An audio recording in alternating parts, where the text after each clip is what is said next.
Yes, guys, welcome back to the Natural Muscle Podcast. And today we are joined by special guest James Allabaster. Someone who we've discussed having on for a while. Wait until he obviously wrapped his season up after a very successful season. Someone many of you will probably know of prior to this season before as well. But yeah, we thought we'd get James on and obviously discuss his season and what's kind of got him into bodybuilding and what's got him into being so competitive at a young age, really, mate. So James, yeah, pleasure to get you on, mate. I know you've obviously had to smash two meals in quickly after work and after training. Pleasure Uh, to be here, lads. but yeah, great to have you on, mate. But yeah, Thank so you. we'll go from obviously both me and Finn have seen you and known you compete for a number of years now, and I want to kind of like dive back to kind of what got you into training from like early years, and did you like what obviously probably you've been into the gym from training for a while, but was it always like specifically bodybuilding focus? Was it based around like other sports, and what made you transition into kind of competing if that was a thing? Okay, so where do we start? All right. Now happy to be on, lads. It's been a long time coming. Remember seeing you boys at the UK DFBA. The last show, I think you was a couple of rows behind me, weren't you? Yeah, I just was looked around and I was like, all right, lads, how we doing? So there, that's good to see you then. But in terms of like what got me started out, it was the old used to be obviously playing football and rugby and athletics back in the days of high school and all that sort of stuff. So started off doing that, and then mum was like, fancy coming up to the gym, doing a bit of like work to sort of help that, if you know what I mean. Bit of treadmill, bit of core work, get me sort of like strengthened up without really touching the weights at such a young age. I think I was maybe 14 or 15 when that sort of stuff started. yeah, And then towards like year 10 at school, so you are talking 15-ish, aren't you? yeah, Then sort of touching the weights a bit, and then obviously noticed it was helping me rugby and sprinting and all that, getting a bit of muscle on, obviously helped my game. Um, so I just started off on the sort of the calisthenic side of things, really, and then saw a bit of muscle gain. Obviously, my mates saw it. I thought, blooming it, I could start coming up with you. Um, and then started training with my mates, and then just fell in love with it from there. Come back from school, have chicken and pasta, watch a few Arnold videos that the older lads up the gym had recommended, and rest is history. So yeah, that's how it all started, really. nice, mate. Yeah, Nice. mate. To be fair, like a lot of the lads get into it from sport, don't we? And it's usually one of those where there's not too many people we have on who's like the first time they go to the gym, it's like I want to be a I'm going to be a bodybuilder. Most of the time, it's some sport. It's gymnastics, football, rugby, athletics. It's something, boxing, whatever, and you go sound like I'm going in, and then you start going to the gym, you start seeing a few results, you start loving it, and then you just stick it in. And then most of the time, you forget about whatever sport you had to begin Mm. with, and you just go all in on bodybuilding. And clearly, obviously, because you competed as a team, I'm guessing you saw some quite good results quite quickly.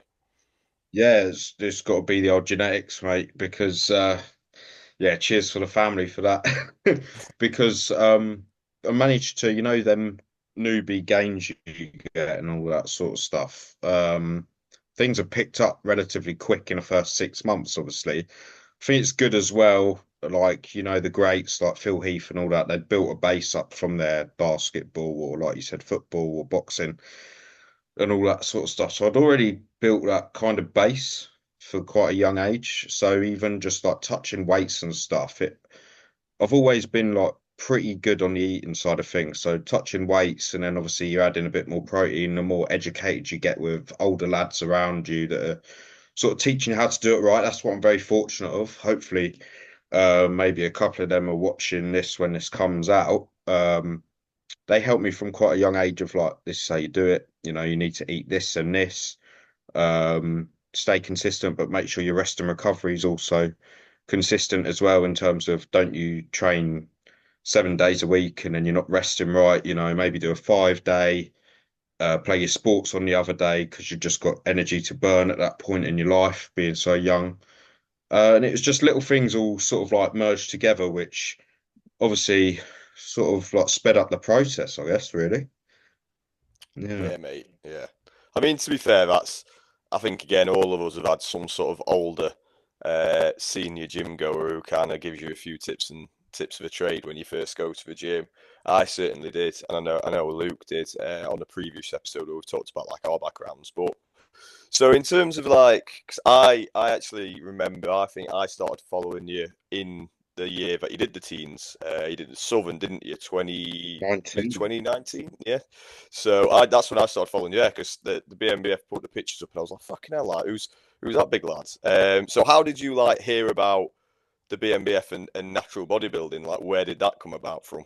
So obviously, the more sort of educated I got into it, started looking into like bodybuilding shows. Thought, why not? How old was I? 18 when I did my first one. So I thought, you know what? I've been training for a good 2.5, 3 years now. Why not give it a go? I seem to enjoy watching it on YouTube, and you get motivated and all that sort of stuff. So then I was like, UK bodybuilding shows. And obviously, I was thinking to myself, I'm doing this naturally. Just typed in natural bodybuilding shows UK. BNBF popped up.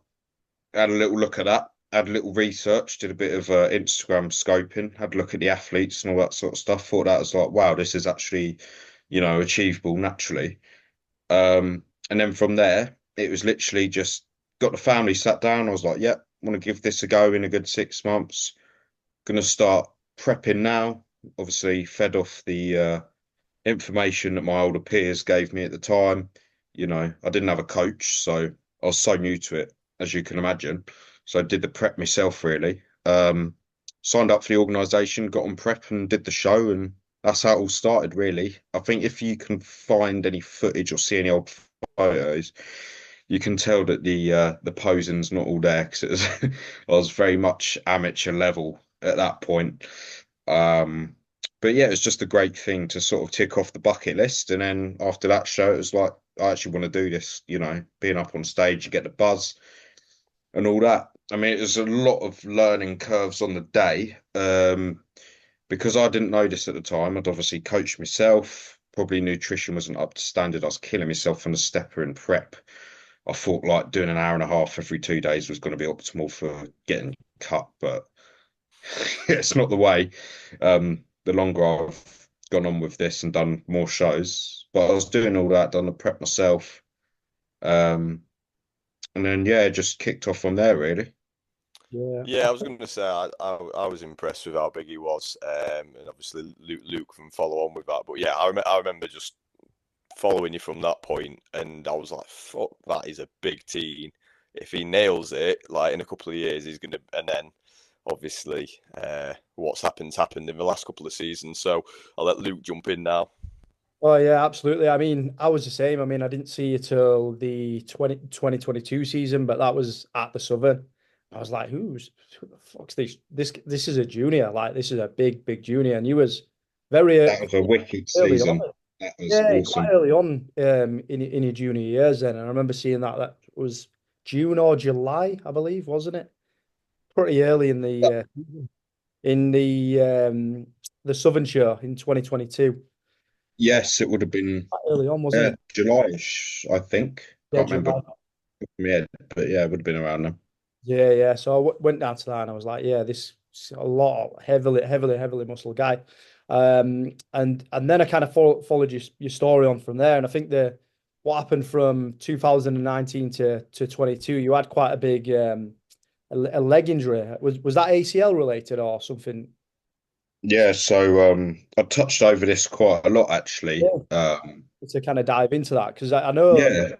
you seem to make like a significant amount of progress, particularly in your lower half. Mm. With having such a major major injury. So yeah, kind of want to dive into how you worked around that and still managed to bring like your legs up really? Yeah, so when did I do it?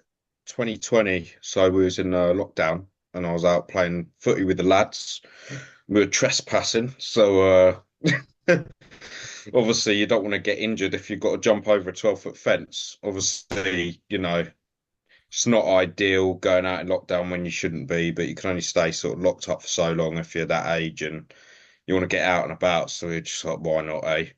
Then I go and bloom and do my leg in half an hour in, don't I? So I was quite a hefty boy at that point because I was doing home workouts. I was just in the house eating all day, so I probably let myself go a little bit. So being over 100 kilos at blooming like 5'7" or whatever it is quite a lot of weight to be stacking on your legs when you're twisting and turning. So we definitely know that football wasn't the chosen sport for me if I'm going to be that heavy.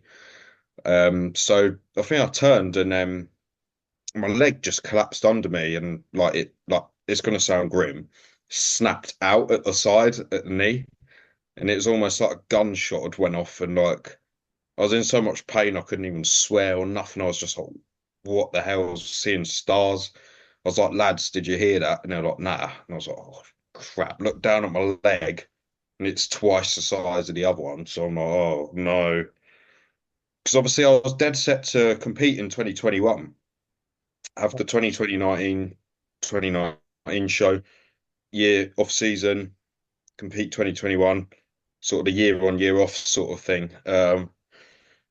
So I thought, oh, crap, what's going to happen here? So I did MRI scan week after, and turns out I got like a 43% tear on the ACL joint, and it had got like internal bleeding and all that. So as you can imagine, it wasn't a nice feeling being told that things will probably not get back to how they were. And obviously, because it was under the 48% tear, I couldn't get surgery done. But thank God I actually didn't get the surgery because that would have put me out for 8 to 9 months. Whereas me doing all my stuff at school, doing stuff at college, I knew how to do the rehab side of stuff. Yeah. So I'd learned all about the rehab. I was just absolutely religiously doing my research, how to get things better, how to strengthen everything around it. And then as things cleared up and I went for regular MRIs, I was doing a load of resistance work. Things had cleared up in my knee and just sort of got back into the swing of things after about 6 or 7 months, but very light, which is obviously you're probably thinking, how the hell's he done that? But at that age, things just seem to have recovered. Yeah, and you just had So a response from that as well. And how did you adjust like your training round from obviously returning from probably I imagine you was kind of like hammering the heavy stuff, the heavy like barbell squats and stuff before, and how did that change till after the injury, and how does that look now? Are you back to kind of where you're at, or have you took a different approach with your training since that? yeah, it was hardcore on the mind, as you can imagine. I was very much a sort of a barbell squatter. Yeah, Coming you out of probably school, were. just taking that sort of old school style training. So I was literally in leg brace and I had my crutches on me and I was getting in the gym. I was doing upper, I was doing a load of seated resistance exercises for your shoulders, your arms, your chest, your back, all that lot, but all seated stuff. So barbell rows are out of it. Um, all the standing stuff was gone. So it's all seated. And then obviously the lesser the swelling and then the all clear from the docs and all that sort of stuff. Then did some very light sort of like feet planted on a surface. So we're talking Smith squats, leg presses, a little bit hamstring curl because that didn't really affect the ACL.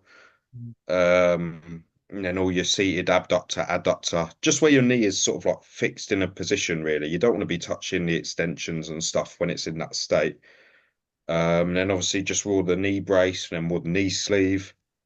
Um, and then from there, just sort of ramped it up bit by bit on the leg press and then got into proper training again, really.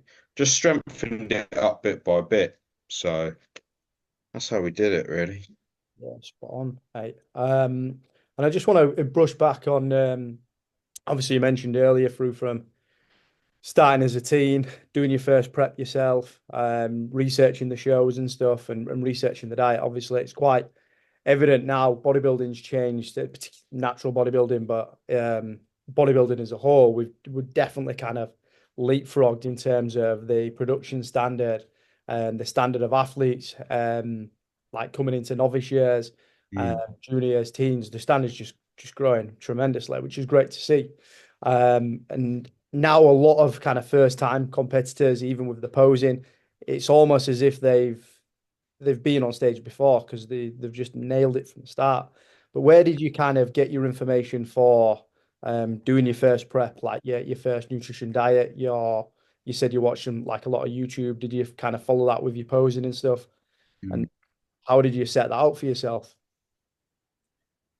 Yeah, I mean, even you're talking 2018, 2019 to now 2024, 2025, the difference in the amount that's on the internet is crazy.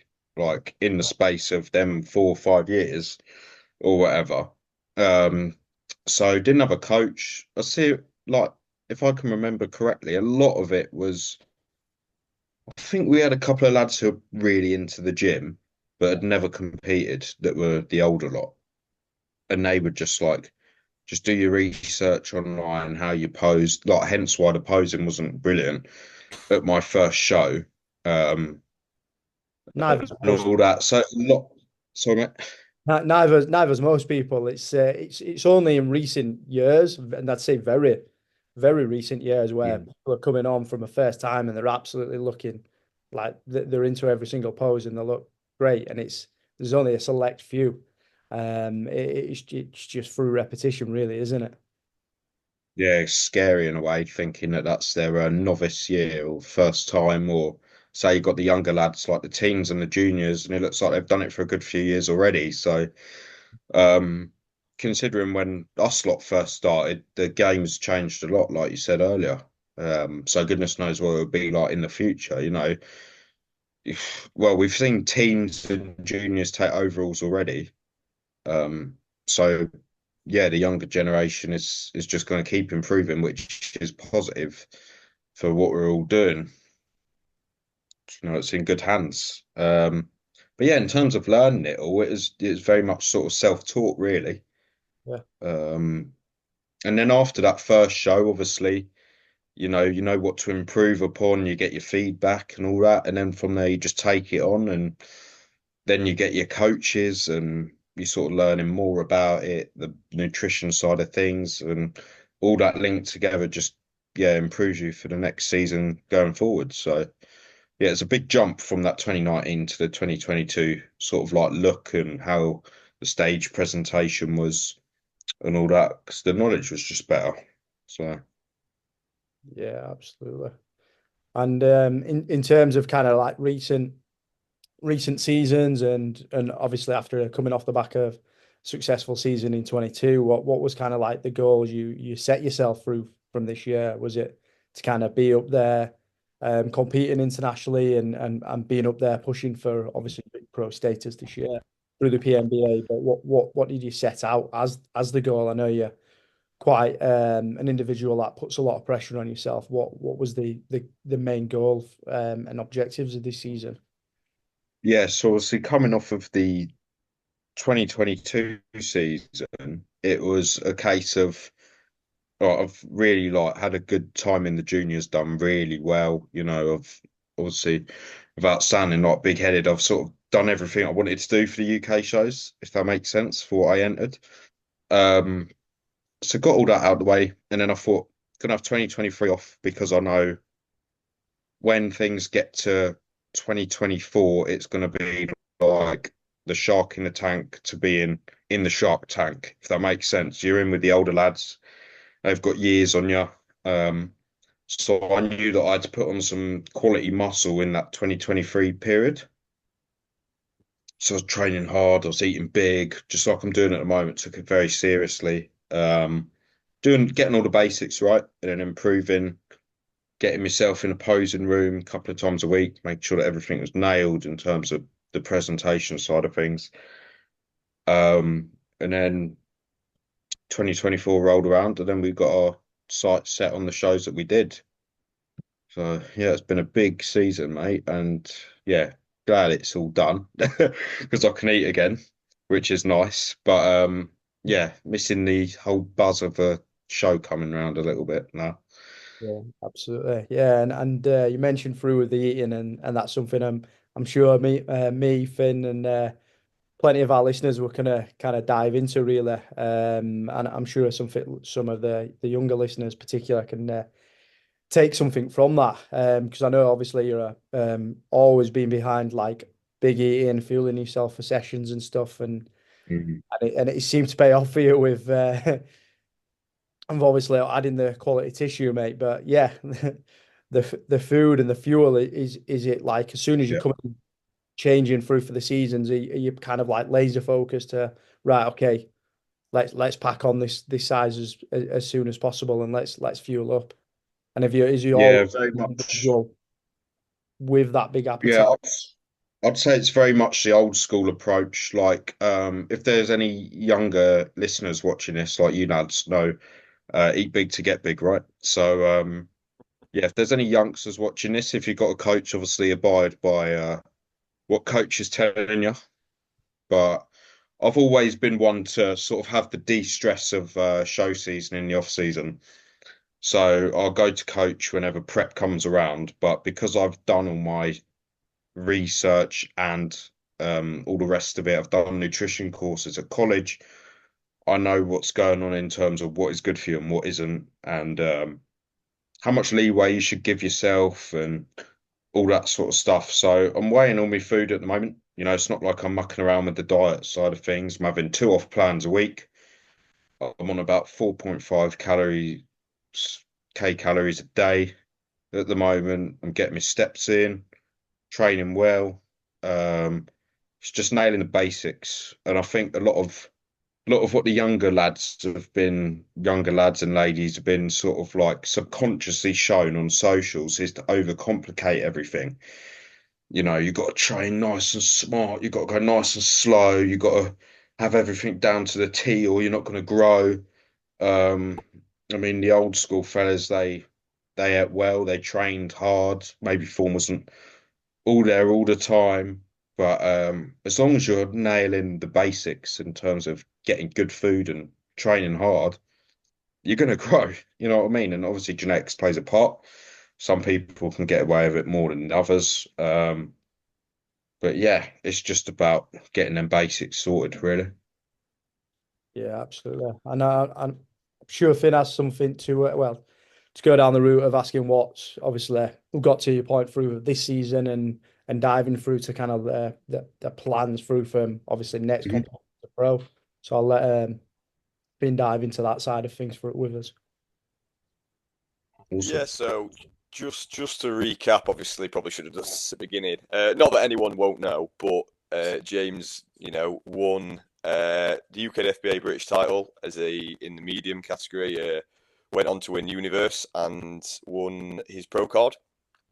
And I was reliably informed by a few people who were at Universe that maybe you were on a bit of a rum decision with the overall, but that's a conversation for another day. But obviously, as we covered in our BMBF Southern review, like James came fourth at you came fourth at your first qualifier, which a lot of people can get disheartened at, and we said on this podcast like British finals is what matters, and realistically, like that's what's important. Obviously, you get the qualification to finals, and then you can crack on with the actual main targets of your show. So this is, another example of just always go to the end. So in terms of like, That didn't happen. That didn't happen. yeah. Well, Yeah. of course, of course. So in terms of the firm goal for this year, setting out, what was that in your mind? What was like the perfect goal for you? What would that have been for the 2024 when you started prep? Yeah, so how the season lined up, did the PCA at the start. So junior class, that was more of a case of when I was working with Josh at the time. Shout out Josh, by the way, awesome bloke. You know, loves bodybuilding, loves everything to do with it. Top lad. We did PCA juniors, and that was a case of sort of let's see how we look on stage, let's see how we go against juniors, because obviously all the other shows after, by the time finals hit, you're not a junior anymore, really. So it's 23 and under for some, and then under 23 for others. So we thought after PCA Mercia, let's just crack on with doing men's classes. So did that first, got the gold in that. Great start to the season. If I can remember correctly, the Southern was the next one. And then obviously that was a show where I didn't sort of like place where I wanted. Gave me a bit of a. It's one of them ones actually you can sort of like look at and think, thank God that happened in a weird way, because it woke me up, and it thought, you're actually not going to win every show you do. Yeah. So it drove me even harder, whereas never content. Let's keep working. 2 more reps, even if you're feeling dead in your sessions. You ain't got enough fuel really in prep to keep things moving as you would in the off season, obviously. But a lot of it was mental. So just kept pushing and pushing. And then started working with Chris, Chris McCready, Keithy, working with him, and he was sort of just nailing it into me. Let's have a basic diet, fed me up a bit more. Put steps down, put cardio sort of at steady rate, put that down bit by bit. And the look just looked less fatigued, even though I was doing less, which is sort of, you'd think is a bit counterproductive, but it seemed to all work and do the job. So then the next show, what was the next one? I think it was Would it have been the Heart of England? Yeah. Would it have been the Heart of England? Yeah, it would have been, wouldn't it? Yeah. I Yeah. don't think you did one between, from what I can remember. Yeah, so that Heart of England, we seemed to have pulled back the look, and I came second to Dan. Beat Who did I beat? Alex, Alex Tasang. Yep, He'd yep, beat me at the Southern. yep. He Beat came in at Ethan. fourth. Ethan, who'd won a overall 2 weeks prior. So it was a bit like, whoa, okay, You looked great cool. that day. We've You got looked fucking mint. Like, really good look that everything day. ticking. Really good. Yeah. That was sort of you know what, I'm not letting that Southern define my season. I'm coming back with a bang here. And I was just, it sounds cringe, but I was just coming back with a vengeance. Like, I wasn't having it. So did that show. Very glad to have got the top 2 with Dan. Obviously, we all know Dan is now a legend in this sport. The stuff that he's achieved. So did that, and then the one after that would have been the BMBF British final, right? Wouldn't it? Yeah, yeah. Yeah. Second to Anthony, top guy as well. And then after that, we did the UK DFBA international, wasn't it? And that's where I saw you guys. Yeah, yeah. I think that UK DFBA international was actually my best look this season, to be fair. Yeah, so we'd say that even beats Worlds and Universe look. I'd say in terms of the stress-free, everything just went on the spot on the day, everything went to plan. I'd obviously watched the Olympia live stream the night before. I had family there with me. I had A1 Comptan, Nicola, all that doing the tan, get on so well with them, shout out to them lot. So everything was just went perfect and not stressed whatsoever. And obviously the show day speaks for itself. Finally, getting the better of Dan, who'd beat me twice in the season prior. So like got one back on you, mate. So but yeah, that was his awesome. first show is actually he's not won as well. Yeah, I'd heard. So that's Pretty some crazy. some athlete to beat there, mate. And just sorry to butt in there, but just going over what you've just said there. I think it's key to highlight here, kind of like keeping.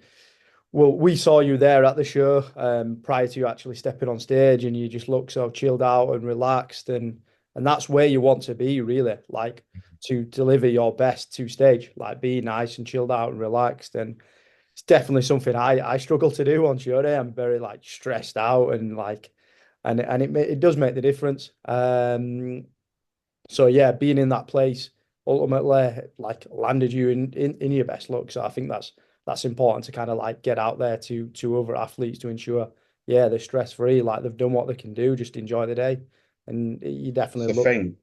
I place. think we all put so much pressure on ourselves, and it's like no one's going to say anything if you come here, you come there. People are just going to say at worst, "Oh, you didn't peak as well as you could have done." You know, if you put too much pressure on yourself, you're losing a battle before you've even got up there. Yeah, Because a lot of people be like, "Oh, if I don't place here, what are people going to think of me?" I mean, at the end of the day, like whatever happens, happens, like you said. You yeah, know, you're all told where to go on the day. You know, all your peers that you're up on stage with like want it as much as you, but they don't hate you. You know what I mean? You're all in it together in a way. yeah. Um, so you just sort of got to make the most of the moment and be present with it all. Um, yeah, and that's what I taught myself after the Southern. Why are you worrying before anything's even happened? Because, you know, as you lads know, you've been on stage, you stress, water weight can get on you, and then your head's gone, you don't pose as well, you're just sweating, you just don't want it. Absolutely, absolutely, and this is the thing I definitely see more in like the natural scene. Like people do tend to actually enjoy it a bit more, and there's more camaraderie backstage. Whereas at assisted shows, for sure, you get a bit more like egos. Everyone's like hood Mm. up, eyeing each other out, and it's like we're just doing this as a hobby mainly. Like, come on, like it's not until you get to like Olympia level, it's not that serious. And even then, like you know, you can still talk to people backstage. You can still have a laugh. So, yeah, being relaxed as possible. And my most favorite like memories in bodybuilding, like the times when like I was having a laugh with Luke, other lads like, at these shows. Like that for me was like the enjoyable aspect of it. So in terms of like the British, was there anything that you feel you did, or was it just mainly the stress that you felt brought that look? Did you do any sort of different with your peak, or was it just the fact that you were lower stressed compared to all the other shows you did? The UK DFBA British final. The British, yeah, yeah, Yeah. Really good night's sleep before. Watching the Olympia pre-judging and all that. I know it's all mental, but just gets you fired up. And I was like, yes, this has fallen on a good weekend of a show day.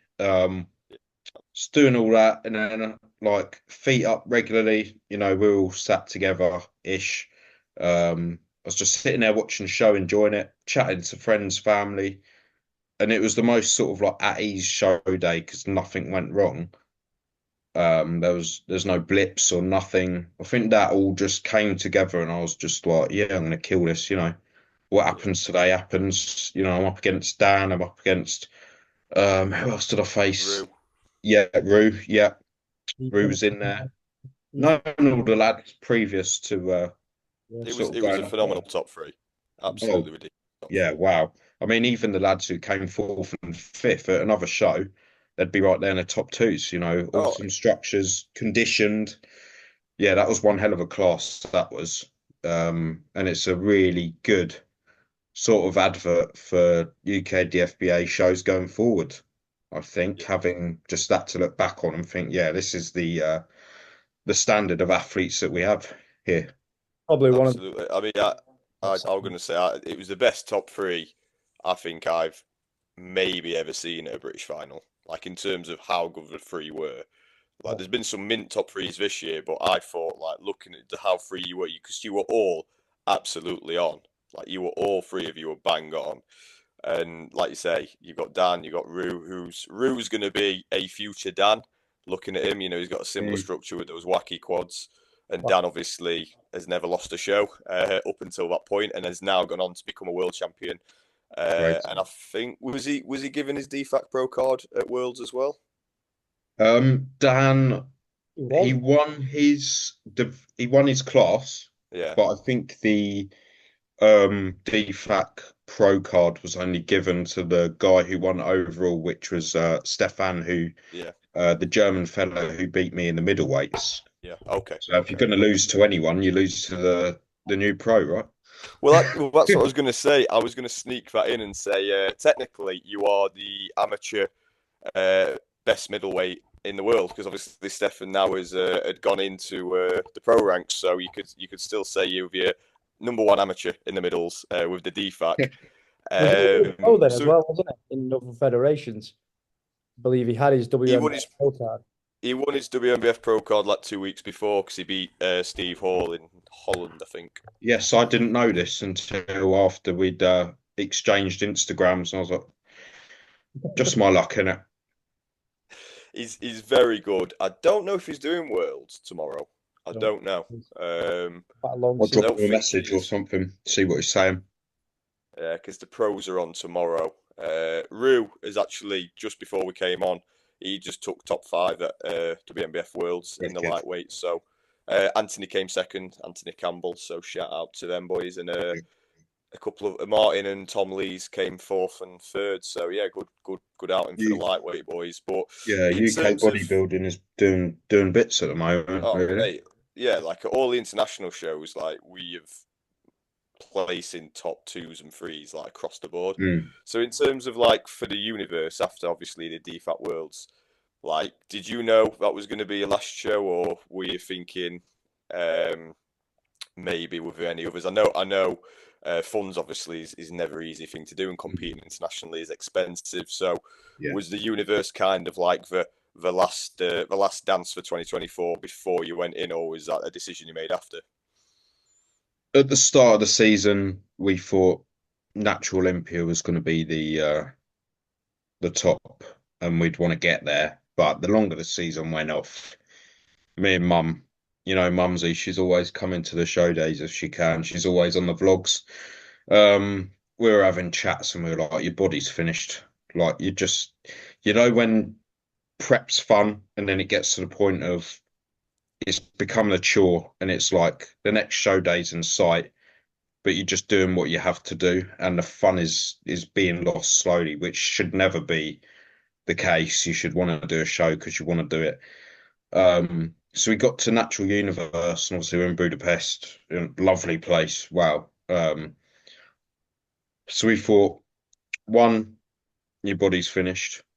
2, the love for it is fading a bit, which is not a great sign mentally. And 3, obviously the funds, as you can imagine, to get to Vegas and to have a potential holiday of it after, because you don't really want to get to Vegas and go home the day after. You want to see it all right, which is it's going to cost a bit as well, on top of membership, organisation stuff and tanning and the rest of it. So we thought, let's just wrap it up in Budapest. Let's come away with hopefully what will be the pro card, which we managed to get, which is brilliant.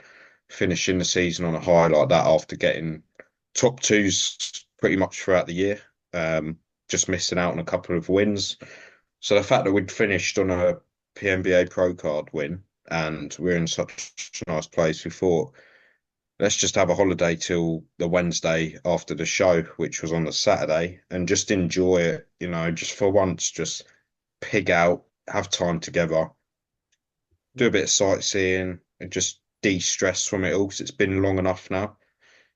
So, now that I've got the PNBA pro card, if all things go to plan, whenever the time is right, we don't know yet, do the Elite Tour, Natural Universe, and the Natural Olympia in the pro ranks, potentially. So, yeah, it's looking exciting, really.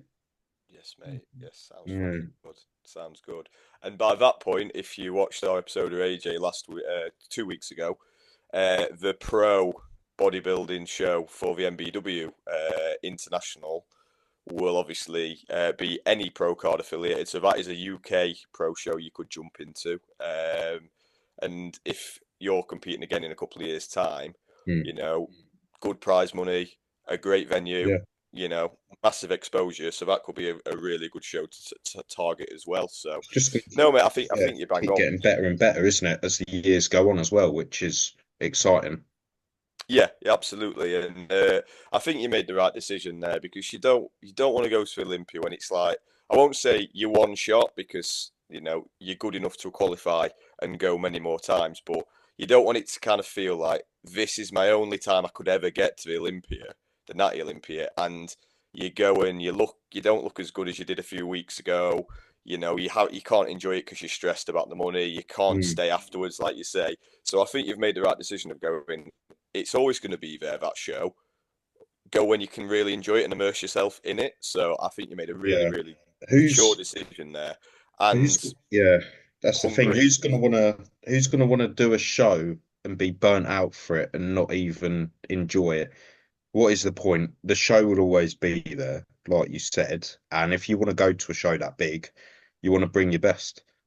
So there would have been no way after Natural Universe that my best would have been shown, because it would have been like, you've got another 4 weeks. How long can you keep this level of condition up for? I've been started prepping February, lads. So, when you just think like that's an awful long time, Yeah, I think you know. that's the thing that a lot of people kind of struggle to understand as well. From many of us kind of athletes, we aim towards the shows at like typically anyway, the British finals September, kind of October, but then to actually, and that's being at our best for then, but then to hold on to then go to the stateside to do Mm. Worlds or the Natural Olympia even later on in the year, it's tough on your body, especially when you're that level of condition as well. It's not easy for sure. And I'm sure seeing from you and your trip to Budapest with your mum, it looks like you've got a very kind of close relationship and bond with your mother. And how have you kind of discussed bodybuilding with her? Has she got a good level of understanding with that now, I believe? Yeah, I mean, we get on each other's nerves half the time, but it's one of them ones. If anything happens to one of us, we're gonna fully support each other all the way. As you can imagine, it's just two of you in the house. You will butt heads here and there. Um, she'll probably look at this and think, "Oh, probably try and start an argument with me after watching this." Like, dare you mention that about me? But yeah, on show days is brilliant. As you can imagine, the Munich show is a really weird one. Going out by myself and like one or two of the other athletes. So that was proper weird not to have family there, because that was like the first show where I hadn't got my brother. Shout out to him, my sister who's living up north now, but 2022 she pretty much made all the shows as well. And obviously mum, she makes every show she can, so that's a weird one. But yeah, in terms of understanding it all, she's proper understanding. I mean, in prep, there were a few nights a week where we'd prep food together. Why not? Just have a chat, de-stress about it all. She'd help me out with weighing stuff. So big shout out. And then obviously sorting out all accommodations and all the little things that people don't see, being there on time, making sure that you're in check, you de-stress. She does it all. So yeah, much appreciated and all that really. So yeah, she gets it. 2022 is a bit of a tough one, because first couple of shows, even though I did the 2019, which was a one-off show, it was a bit of a like a, oh, okay, I'm learning this, I'm learning that. If I'm Aggie in prep, she wouldn't really understand it, and then she'd keep lots talking at you if you're feeling a bit antisocial. And it was little bits like that. But 2024's been a breeze. She's helped mentally. She gets it. I've told her this is how I'm feeling. I'm fatigued. I might not want to be, around people at certain points. So I take myself off, go for a walk or whatever. But yeah, it was a lot more smooth this prep. You got your ups and your downs, obviously, each day. Um, but it was a pretty sort of like, I don't know what you'd call it, sort of really. It was a bit of a easier prep mentally at times, but harder on the body, if that makes sense. Yeah, I can Yeah, definitely absolutely understand makes what you're sense to me. coming from there. Yeah, in terms of you Mm. probably more like matured, not just as a person, but as an athlete, you've got more experience behind you. And I think it's important, obviously, you've got that tight relationship with your mother, and which is key, but you're also kind of, from what I've gathered, like you're communicating with her, letting her know, right, I'm fatigued because of X, Y, and Z. I'm probably going to feel like this. And I think it's just important to highlight the importance of communicating that with kind of like loved ones and people close to you, so they've got an understanding of how you feel and why you may react a certain way in X, Y, Z. Ultimately, there's no need to flip out or anything like that. but just kind of highlighting, right, okay, I'm knackered today, I'm battered. This is why I'm a little bit antisocial. And yeah, just highlighting the importance of that. So they've got an understanding of it, because it's a tough sport. It's something that not many of us, many people do, and many people outside of their kind of our little bubble really understand or get. Which I think is key, as Finn's kind of mentioned earlier, when we're at shows, kind of being present, communicating, like speaking with others around you, because like you should have good friends, and you should meet like really good friends from the shows you're competing, because these are the people that you share a huge passion and interest with. Like, yes, you may be competing against them, but at the end of the day, you want to bring your best, and like you'll make some That's the great thing. friendships. Without your competitors, why do the show? Yeah, that's it. They are what makes the show. The athletes. I mean, the crowd can, go nuts all they want. The obviously the staff and the judges do an awesome job with getting everyone to their places on time and all that sort of stuff. But at the end of the day, you're gonna have, if you want to have a standout class, it is at a good standard, and you want it to sort of like look good for the socials and all that. You're gonna need top athletes in there, you know. So I've already sorted out with a couple of the lads that I competed with, when off season sort of like calmed down and everyone's sort of come out there, sort of, I know you hate the word, was it you, Finn? Recovery phase, all that jazz, all that sort of stuff. I remember someone saying it. But yeah, when everything's calmed down, then a couple of meals out and a couple of training sessions are going ahead with the boys. So we've already sort of semi-sorted that out already, which is awesome. The fact that you make friends with those who you've gone against, in a way. Yeah, absolutely. It's definitely key to kind of like highlight that, and like I briefly pointed on before, you're sharing that huge passion, and that a big part of like each of your life is like the training element, the competitive side. So why not kind of do that with other people who share that same interest with you? Because ultimately you're going to have a great session, but you'll have a great laugh and make some great friendships from it. So yeah, absolutely, why not? That's the thing. Yeah, sorry to cut you off, mate. I know you obviously came on after work, after training, getting your meals in, and talk to me about your job and how you like and fit training and everything around that. I know you've obviously studied like nutrition and stuff, but is your work aside, like, is that completely different to bodybuilding, or are you working around a similar job? Kid you not, when I say that if I'm not at home, I'm in the gym, I mean it. I work in a gym, so I'm a fitness instructor. Help stroke rehab clients out, get on really well with them, which obviously makes you realise how lucky you are to sort of do what you enjoy with no stress attached to it. If you have a bad session, when you consider that you've got clients like that are sort of, they've got disabilities, and as much they'll put on a brave face and everything, it's got to be difficult day to day. So when you consider not having a good session or you're having a bad day, you've got to think to yourself, look, I'm very fortunate to be doing this day in, day out with no sort of, I don't know what you'd call the word, but nothing getting in the way of it in a way. So having sort of clients like that and all that is really like eye-opening, and you get on so well with all of them. I've got loads of mates who go to the gym. I've got really nice colleagues to be working with. And obviously my workspace allows me to train there as well. And it's a very short distance from my house. So everything falls into place in terms of, even though it might not be the best gym in the world for bodybuilding, it's got everything you need really. But in terms of where I go for my hardcore sessions, and this is where I shout out Body Limits in St Albans. They're awesome. The team's wicked. They're motivating. The equipment's awesome. You've got Charles Cremont, who's a PT. and he trains there. And obviously, we all know who he is. Back in the 90s and all that. He was one of the top dogs. And the staff's wicked, as if I haven't mentioned that already. So having the two to bounce between, then obviously work not being too demanding,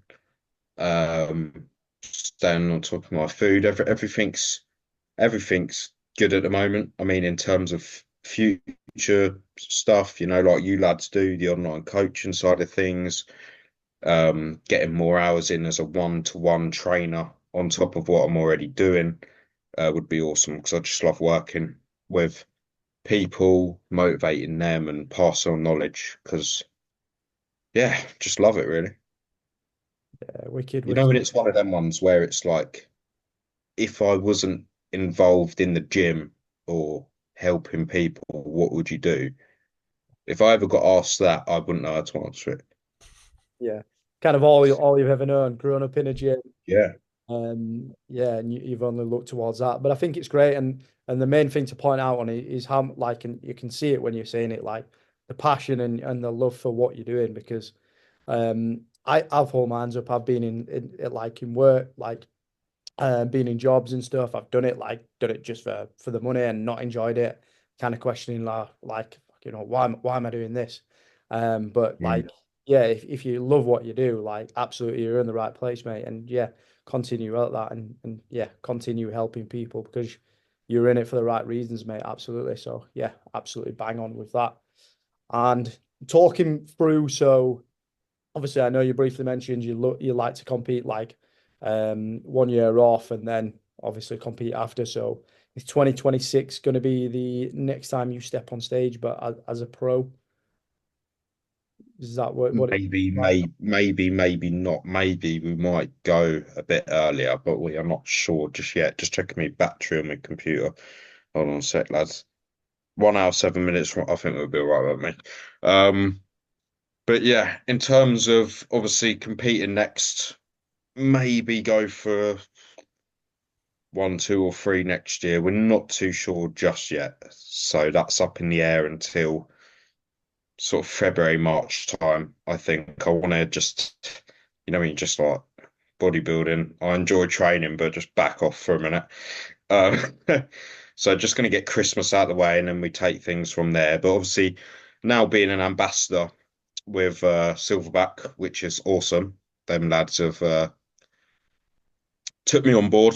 It's one of them ones where I'd love to represent them. I'd love to represent Body Limits, um, and then potentially do a show. But we can just think like in terms of health perspective and making sure you do like different for the next time you're up there and being now in the pro ranks, you wanna have them improvements be noticeable. So if I'm not on stage 2025, it's going to be one of them ones where the sort of the socials influence and making sure I've got stuff lined up so I stay in the mix is definitely going to be a big part in 2025, like helping out shows, doing collaborations, being on podcasts, all that sort of stuff. So it's not like we're totally going to fade away if we don't do a show. We'll still be here. Yeah, you still be yeah. Don't worry, mate. I'm sure no one will sleep on the name if you don't compete next year. And I'm Yeah, sure the yeah, new breed will be in hibernation for a little bit again. the improvements are made in the off season as well, mate. That's it. Yeah, yeah, that's for sure. So 2025 or 2026 potentially through from there. And then, Potentially. so obviously great season capped off this season, but what would you have through as your highlight of the season? Obviously, I know I'd, you. I haven't got like obviously the pro the pro status is obviously the highlight. Um, but in terms of the highlights that sort of go unnoticed in a way is your days on prep when you think, is it worth it? You're putting yourself through such a struggle, and people are like, "Oh, why are you moody? You're not smiling." It's because I'm blue and starving and I feel like crap. and I'm going to bed hungry and all that. So making it through each day, ticking them off, getting to the show days, performing well, doing family proud. You know, when you get your medals and all that sort of stuff, and you come back to your family, and you know it makes it worth it, and you see the smiles on the faces, and it's like we did this as a team. You know, it's not an individual sport as much as it's sort of seen as. Um, all those are the little highlights. And then in terms of the placings, etc., obviously it's awesome to get your top twos, but the hopefully if Dan is watching this, mate, no hate towards you, absolutely love you, mate, and you're you're a legend. But getting the better of Dan at that show, coming away with that the last UK show, which was the victory at the UK DFBA International, and how well the whole weekend went. And then the Munich show was awesome to get the top two and lose to the what was the pro winner? Well, the pro card winner. And then the Natural Universe. So yeah, the last UK show and Natural Universe for me were that was top of the top stuff. Yeah. Yeah, absolutely. Yeah, I thought I'd ask you through on that one because there's kind of like pivotal moments within there, obviously, from bouncing back from taking fourth, which is a phenomenal standard for that, but how you bounce back and kind of not let kind of the actual number placing get to you and keep pushing on and ultimately taking like a win from Dan, who's a kind of a pro caliber of an athlete, just doesn't have that pro status yet. He's probably gonna have a wicked session the day after watching this because that's gonna be his fuel, I reckon. He's gonna be like, you're not getting a better of me ever again. So you can thank me when you have a good session, Dan, if you're watching.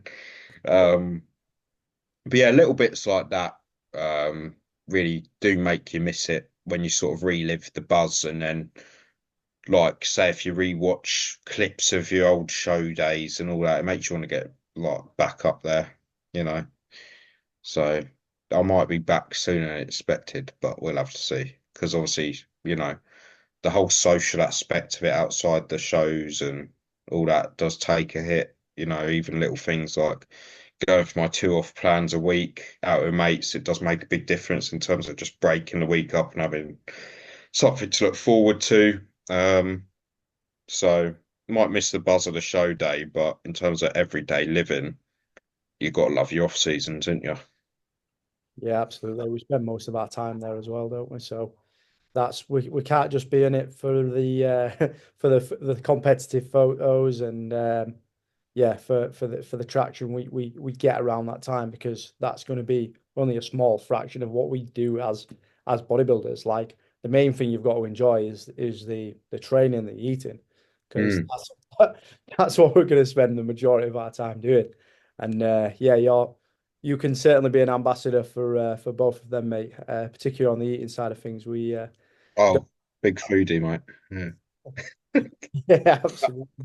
I'll tell you what, I don't know how I ain't blooming overweight at this point. I just don't know. My body's like a furnace from prep still, and I hope it just keeps up because because the amount I've been eating, I don't know if you've been watching my Instagram stories. It's just been a good amount, and it's been Oh some yeah, good food. I've seen plenty, mate. And even me, I'm like 2 years into my off season. I still look and go, that's some good food. So yeah, I've still got food envy 2 years post show for me. It's some good food you're posting up. Like what you had last night looked fucking mega. Yeah. What was it again? What did I have? Do you have like dirty fries and like a burger place? Oh yes, shout out Cole's Burger in Hertfordshire in Hitchin. I had it was like a donut burger with cheese, maple syrup, and bacon, double patty. The fries had oh, Yeah. it had like skin on fries, barbecue, and then I got a free like Costco cookie milkshake on the house. Say a big well done on the Natty Universe. So it was like, cheers, lads. You know, I'll take that. Yeah. So We know you can eat when Mr. Forburn says you can eat, because I know he can I've always always got Thorburn always. liking the stories. He's a big foodie. He is a big foodie, to be fair to him. Do you remember Big. when us lads were in LA? Oh my Oh, God. Yeah. he said you got out of hand, to be fair. He did say it was like, this guy is like another level. dangerous combo. Yeah, because we went out for a team meal at, it was like this pancake house. But prior to the team meal, I thought, you know what, show day was 2 days ago. Let's go mad here. So I had 4 bagels with jam, butter, Nutella. I had a bowl of cereal. I was having, oh God, you can have a look on my WNBF Worlds LA story on my highlights. I was just eating for the sake of it, and I gained 20 kilos in 2 weeks, which is not good. No, Yeah, not back good at all. rebound.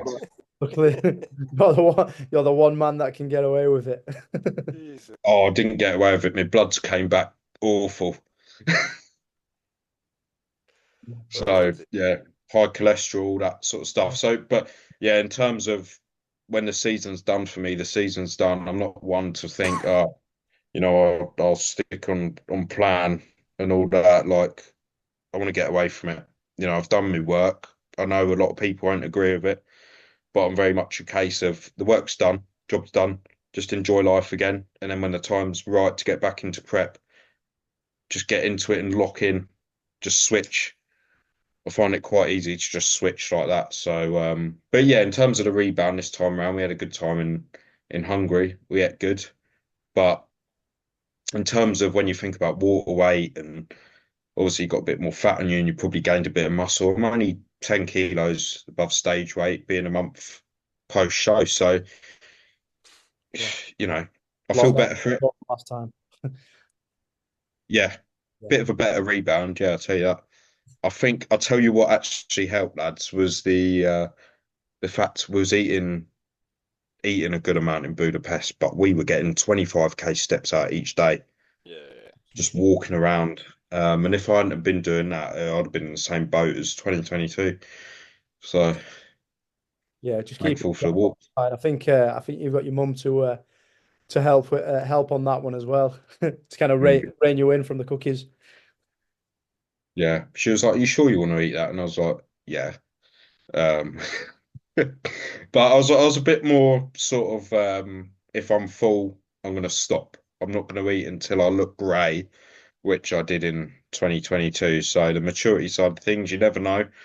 By the time we finish our season next time, I might actually have a good rebound. So yeah, that'd be a good start. Maybe. Yeah, yeah. But that might be your secret, like not going as like meticulous post season. Because like I said, everyone does different things, mate, and Mm. it's what works for the individual at the end of the day. And if you get to a place where you're happier and more focused on your training quicker than those who like prolong feeling shit post show, then maybe that's the key to why you make so many improvements in such a short space of time. So like I say, mate, it's working. I know not everyone's agree with it. I Mm. don't think I don't know if I did it. I think I wouldn't like you look good when you gain the weight back. Like I wouldn't. I'd just look fucking more mid as I already look. Like so, like yeah, fair play. It works for you, mate. It works for you. So I know you just touched on like the the next shows on the next season, but like put you on the spot a little bit. Long term bodybuilding goals, would you divulge any of them, or are those like a couple keeping close to your chest? I know what I want to achieve in this game before my time is done. Um, you know, Whenever the time's right, I know we're all high on the natural bodybuilding side, but one day there will be a time where, the dark side will come. And my mum's gonna watch this and she's gonna be like, "Don't you dare touch any of that sort of stuff. Not my little boy. It's not happening to you, mate." But if you want to get to that level, I'm saying from what people have said, they've been like, if you was to make the jump one day, you can make it really far in that. If you think about what you've done naturally, the base you've built, the fact I've been training for 8 years plus, you know, get a good team behind me that knows what they're doing in terms of the enhancement side of things. You don't want to muck around with any of that stuff because that is, it sounds harsh, but it's life or death if you get that stuff wrong. Effectively, it's going to hurt your health big time. So when all that stuff's when it comes round to it, that'll happen. But one day I want to say to myself, I want to win a couple of pro shows and to make it to the Olympia at some point. It's a big, big ask. But who's to say why not in the 212 division? I'd love to sort of how I've been with men's bodybuilding, short and middleweights, with how much of an influence I've been to the younger lads that have messaged me and been like, it's really motivating. I want to do a season. I've seen you up there. Been watching your vlogs on YouTube and your Instagram reels. If I can be a face of a division one day, then I can look back on my career and be like, that's job done. I don't want to be just another competitor. I want to be up there, and hence why I'll put the work in. So yeah, it's a big sort of like goal, but why not set yourself big goals, Exactly. No, exactly, mate. And if you say it, it's going to happen. Like the people who achieve this, like when we were talking to AJ a couple of weeks ago, I was reminding him like I've followed him since he was the early days, and everything he said, he's gone on He's to done. do. Yeah. I mean, And just if look you at his sit there, coaching. yeah, if you sit there and go, oh, I might do that. It'd be nice. You're probably not going to get there, but if you say, no, at some point, this is happening, and that's the goal every time you go in the gym, every meal you have, every time you think, oh, you know what, I'm just going to fucking skip it today. Like, it happens. So, yeah, I mean, we appreciate the honesty, obviously, on talking about, obviously, the future and transitioning over. But ultimately, mate, we know that's the draw. That's where the money is, the legacy, and we know that's what a lot of young lads will do. But if that day does come, I think a lot of people will take a lot from what you've achieved naturally, the base you built, the time you spent natural, building such a good physique, and it will show people that yeah, let's not rush into this. Like, yeah, the assistance is there, but why are people jumping on when they're 18, 19 and not? Age is always going to be there. Absolutely. Your Absolutely. health So, isn't. This is the thing. It frustrates me so much when I'm seeing lads who are in their teens or in their shows. They do one natural season. They think, yeah, that's natural. Boom, tick.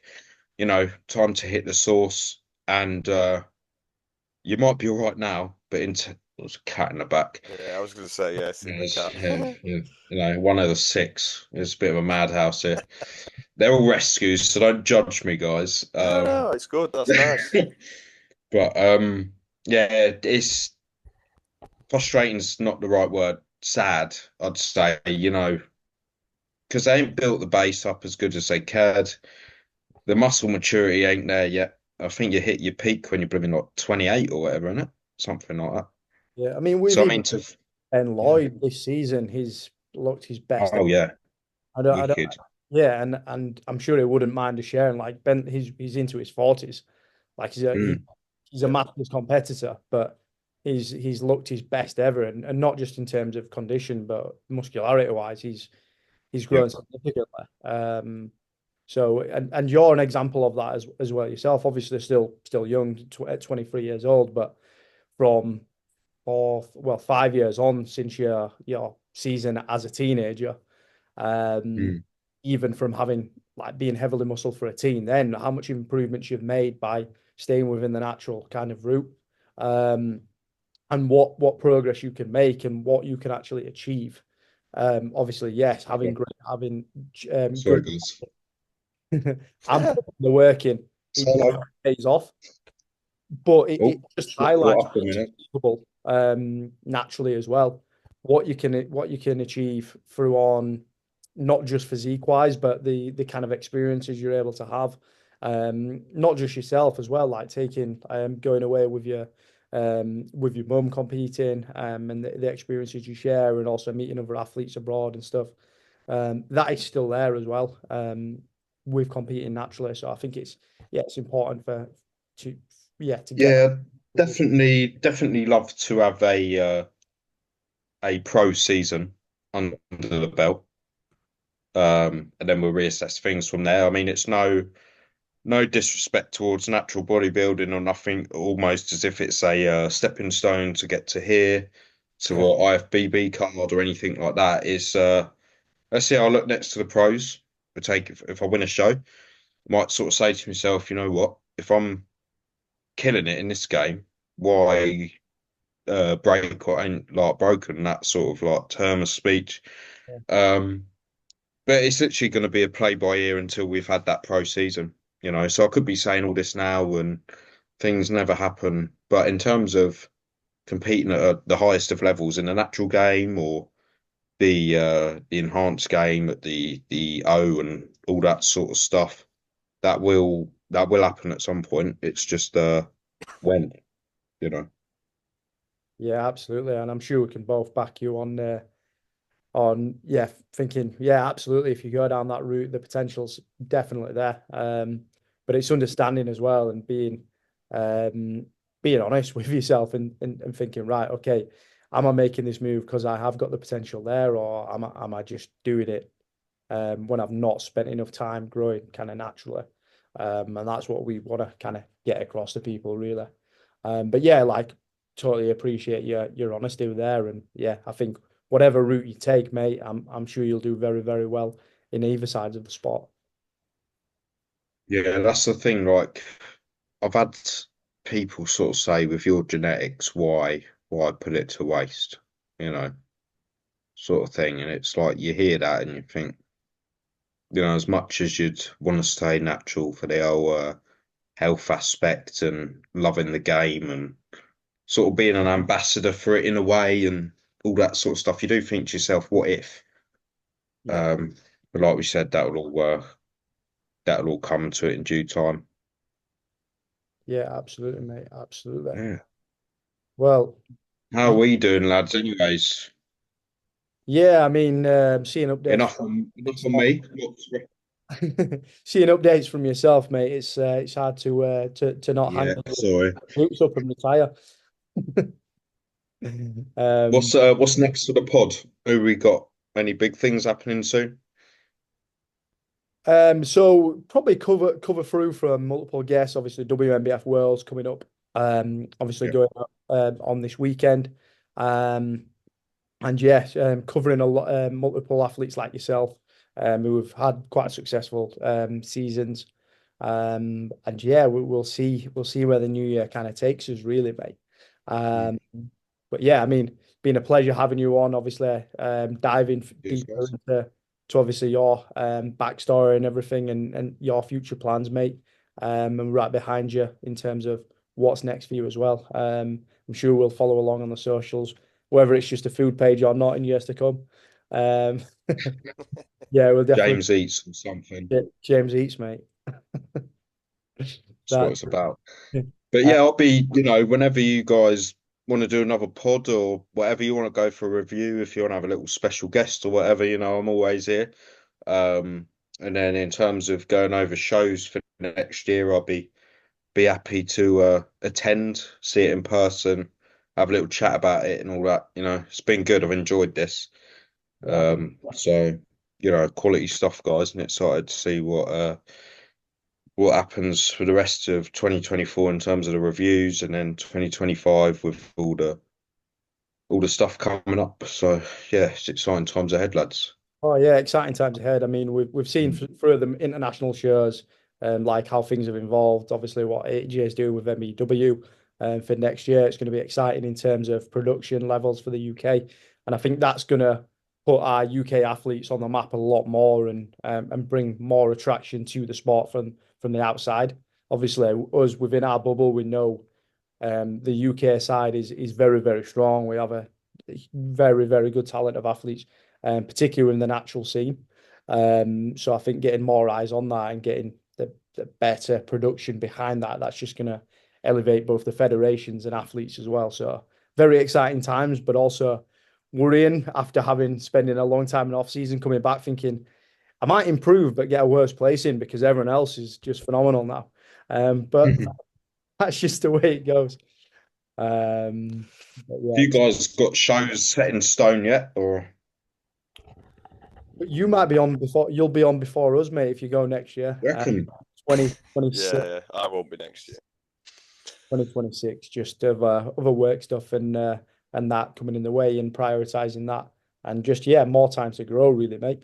Need to get Imagine the coaching is obviously taking so much of your time right now, and it's like you want to prioritize your time towards your business, right? So obviously, if you get into a prep, little things like the brain fog and all that, you may not be able to. Obviously, you're going to try, but the quality of the effort you put in might go up and down day by day. So it's I don't blame you, to be honest. just about managing kind of like stress and stuff like that at the time. Yeah. Obviously, like there's people out there with much more like demanding jobs and stuff, like Richard and Jordan Long, for instance. Scaffolders, very manual taxing jobs. You'll know from the international. Obviously, he took the overall then to you. But Yeah, I know Jordan Long with his blooming body, with his construction back, I call it, Yeah, yeah. picking up all them sand and all that's built a Christmas tree, and it's That's like, it, cheers, mate. That's it. You know, nice quads there. Just out angle me, why don't you? Thanks, sir. No, but he's awesome, Jordan. You know, hopefully catch up with him soon. He's a good lad. Hopefully you can get him on the pod. He's easy to chat to. Absolutely, mate. All that. It's been, like I say, it's been a pleasure having you on, mate. And obviously, you've said you're a great ambassador to the sport, particularly for some of the younger athletes, like looking up and stuff. And what would you have for just kind of your last words, or to basically say as advice or motivation to younger lads getting into the sport, really? Just to kind of cap us Yeah, off. I'll start things off with the advice towards the lads. If there's anyone sort of like looking to compete this year or 2 years, make sure you've got a game plan. Don't go into it worrying. Have a good team behind you. Make sure you've nailed the basics mentally and physically first. Nutrition, what routine you're going to have set. Have a good word with your coach. Have someone who is invested in you as a person as well as just an athlete, and enjoy what's to come, because it's going to be awesome, and you might surprise yourself with how much you can achieve with the work you've put in. Only you and the ones really close to you know the work that you are putting in and what you're going to put in. So make sure you put in 110% each time you wake up. And in terms of what's to come for me, enjoying the rest of 24. I've got a few YouTube vids on the horizon. So it's just James Allabaster on YouTube. Plug it quickly while I can. So I'll be doing a recap video of the show season. And then 2025, if I'm not competing, it'll be a year spent of getting some naughty collabs in. So it'll be hopefully gonna do sort of a bit of networking and try and get some big boys on it. You know, the big time fellas, get maybe a couple of IFBB pros if I can, if they'd be kind enough to give me their time. Sort that out with them, and then help out with shows, etc. So it's all very much up in the air, but I'm going to write myself a list of 2025 to-dos and see how many I can tick off. Awesome, mate. Absolutely, Awesome. mate. Absolutely. Sounds like a good way to do it, and a great way to cap things off. Like I say, it's been a pleasure having you on. Cheers, Appreciate guys. time in the evening. And yeah, hope you enjoy the rest of your weekend. And yeah, to the listeners, appreciate you all for listening. Please like, share, comment, subscribe, and all that jazz. And we will catch you in the next one, guys.